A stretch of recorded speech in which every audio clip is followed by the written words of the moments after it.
What up, y'all? It's your boy Infamous, but you can call me Intro Bobo, and welcome back to Black History Month Tribute. For this one, I'm going to use my photoshopping skills to make a piece that honors the beautiful, impactful, and legendary Josephine Baker. Like, share, subscribe, follow me on Instagram, check me out on DeviantArt. The links to everything is down below. Frida Josephine McDonald, better known as Josephine Baker, was a famous actress, singer during the early 1920s. And a little history lesson, this was during the Harlem Renaissance, which was a time when jazz music was at its peak. And also, she was a spy for the Allied powers during World War II. And she earned a French Medal of Honor because during her time during the war. Josephine Baker was born as Frida Josephine McDonald and was born on June 6, 1906 in St. Louis, Missouri. Her mother was Carrie McDonald and her pops was Eddie Carson. Her mom was a laundress, meaning that she did laundry for a living. And back during those times, the washer and drying machine did not exist back then, so it was pretty much a hands-on process. 9 out of 10 times, life really did suck for black folks during that time. Her pops wasn't really in her life. Her mom did get married again, and she had 3 kids, making her the oldest. When she was at least, she had to work at 8 years old, doing whatever she needed to do to help her family out. She ran off at 13, not finishing middle or high school. She did get married twice. The marriage that changed everything was a marriage to William Baker. After they split, she decided to keep the last name, and the rest was history. It was the 1920s during the Harlem Renaissance. She got her first real starring role in Shuffle Along, and overnight she became an overnight sensation. She would perform in one of the most famous clubs in the northern parts of the United States. The thing that changed her life is when she was offered a role in a French movie in Paris. During that time, France was loving jazz music and everything African American at that time. All the culture, the music, everything. In France, Josephine loved being there. She was treated like a queen. France did not have didn't have the segregation policy like in the United States. And she would send money back home to her family. France became her new home. When Hitler and the Nazis came and took control of France during the war, she was part of the French resistance. Since she was a famous singer and actress, this was a perfect cover for her smuggle intelligence, because the enemy would think that she's just a normal actress. Again, her fame and celebrity status was the perfect cover for her to smuggle information. She would hide some of the information inside her clothes and write messages inside invisible ink. There are many sources that said that she was also a pilot that also did some recon missions. And how sometimes she would house some resistance fighters at her house so that way she can do their resistance thing. And know that the Nazis did not suspect anything. That's how sneaky she was. After the war was over, she did some shows in Paris, and she would, visit the United States, and she still sees the fact that the States still did not give up segregation. She, stood up and fight racism and segregation during that time. She was an advocate during the Civil Rights Movement, and know that she also did not perform in, any place that was segregated. Any place that was segregated, it was I'm not performing in that place. And only that, she was well recognized inside the NAACP, and knowing that she was one of the speakers of the March on Washington, the same March on Washington that MLK was, where he gave his "I have an iconic dream" speech. Free at last, thank God Almighty, we're free at last. In 1963, she would get married again to a French violinist. Even though she couldn't conceive, she decided to adopt 12 children from different countries, calling them the Rainbow Tribe. She wanted to prove the fact that racial harmony can exist and it is possible. Her last show was on April 8, 1975 at the Bobino Music Hall. She died of a hemorrhage. Okay, look, basically she died of stroke on April 12, 1975, 4 days after the show.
Josephine, rest in peace, we honor your sacrifice, and we will never forget what you've done. Okay, guys, what do you guys think about the Photoshop part of the whole video, though? What do you guys think? Honestly, I did not really know about Josephine Baker until what was it, let's see, that Kevin Hart Black History Month. I did not hear about that until I saw, like, what was it, that Black History Month special on Netflix. I mean, you guys should check it out, though. But the moment I heard about it, I did research it a little bit, and I was like, maybe I should do a video, and I thought, why not? And know that, let's be honest, I'm surprised that I did not know about Josephine Baker until, until now. I mean, like, the way I see it, she's also an international hero. She should be just as recognized as, like, the Red Tails, the Harlem Hellfighters. In case you guys don't know who they are, they were pretty much black soldiers during World War One that was, like, shipped off to France, and they were kicking up German butt. Like, they were definitely badass. So, in my opinion, though, she should get just as much praise and recognition for her contributions during World War Two, because possibly without her information, like smuggling those information in, there's a slight possibility that World War Two might probably play out different, you know? Maybe. And honestly, I can see the reason, like, why she said, screw America, I'm living in France, France is my new home. I mean, I get that. I get the fact that she wanted to, like, it makes sense, like, keep in mind, black people were treated I wouldn't say, well, okay, Jesus Christ, it's hard to talk about this, but, it makes sense, like, why? Because they did not have the same rules and restrictions in France like they do in the USA. The fact that they treated black people way different then. And I heard, like, during the Harlem Renaissance, or after, like, World War II, or probably before, okay, I'll look it up later, but all I know is that some African Americans, like, did move to France after World War II, I think, or World War One. I'm not 100% sure on that one. But again, in my opinion, she is a badass, and we should not forget her contribution, man. And not only that, she was, like, at her height during the 1920s. The 1920s was, like, during the Harlem Renaissance, was the Prohibition era, you know, where gangsters, when the gangster stuff, alcohol, and Prohibition was alive during that time. And knowing that, she was making a crap ton of money. Well, what was it? I heard it was like $600, I think, to perform back then. That probably round up to at least, like, I guess, like, I don't know, probably at least 200 G's, maybe, I'm not sure. In my opinion, again, she should be just as recognized as well as the Red Tails and the Harlem Hellfighters, in my opinion. She should be just as recognized as any of them. Okay, now it's time for me to go over the design a little bit. I honestly did not really, I don't know, I used whatever picture I could find and worked with it. And I know I kind of screwed up on the skin tone a little bit, because I was trying to, like, create her just like the actual skin tone that she actually had. I'm not really that good with, like, coloring skin tones once it comes to skin. I really need to practice that more.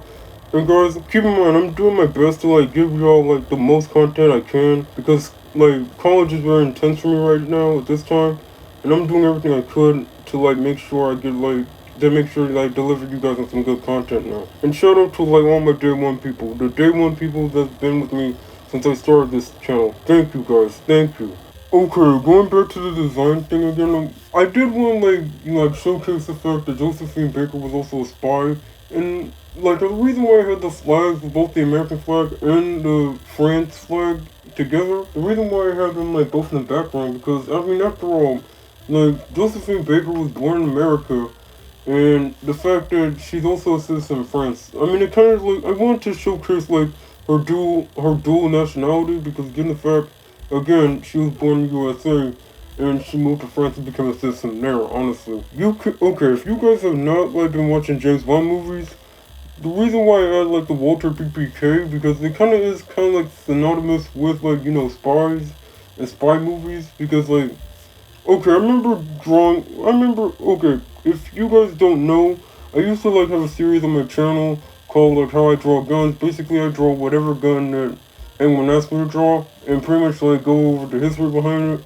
I remember drawing the Walther PPK. In my opinion, the Walther PPK, I like to call that thing the spy gun, because like it's synonymous with James Bond, and given the fact that he's also a spy, it kind of does make sense. I mean, given the fact that Josephine Baker was a spy, you know I'm getting out with this. And let's see, and I definitely want to like have like the reason originally I did want to like it was intended for Josephine to just have like the red lipstick. But I was like, nah, make it the Pan African flag, honestly. I just wanted to make it there, you know? Originally, I did want to, like, add, like, a little, splatter everywhere. But I was like, nah, too messy. When it came time for me to, like, use, like, the black background with with the notes, the music notes music score notes. Crap. I don't know what the heck those things are. All I know is that those things are, like, associated with music and music notes. I pretty much use those as like a sign of the fact that she was also a singer and dancer, I guess. Alright, y'all, your boy gotta go. Rest in peace, Josephine Baker. We honor your sacrifice and we will remember your sacrifice. Alright, guys. Links to the facts and information I got down below. Empty Boy out.